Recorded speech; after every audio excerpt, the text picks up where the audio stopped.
Gwaltabida Maharegimena Chathakhre thong adubu yaningdaba phongdoktuna Hongjom Circle Mara Paibina Sinduna Hongjom Police Station Mayada Leiba Community Hall de Meeyam na Wakat Meepham Chathakhre Wakat Meepham adu da saruk yakibi Hongjom Circle Mayra Paibiga Secretary Nirmala na hai haukiba me kunda Gwaltabida thokiba thodo udu Hongjom Maikai de Leiba Hongjom Taksam Samram Jingtham Langatel Amadi Langthabalna Jingbagi Mayra Paibi Ima Ibel Singna yaningdaba phongdoktuna Wakat Meepham asi Chathabani Thaudok adugi teksak khudingmak Manipur gi Governor Chief Secretary DGP amadi Security Advisor na pugadabani Manipur gi manungda Manipur thaba yaroi haiba asi kanagi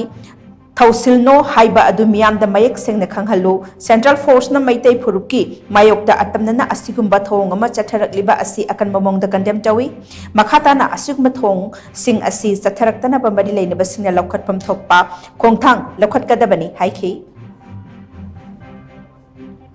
Jimen kangbu duna tawriba thong do ko yaninge mangonda makoida kanagumba amana order tawraga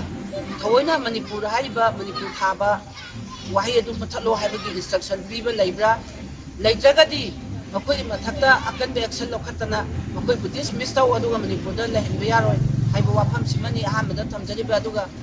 Manipur gi governor gi mathakta mahar regiment na leibra haiba wang simani kasi Hongjom Circle Mara Paibi Forum gi mayake dagi hangjani ni se amaram adu da matik chadaba governor pham thado aduga matik chadaba DGP pham thadok piu aduga matik chadaba security advisor chief secretary pham thadok piu aduna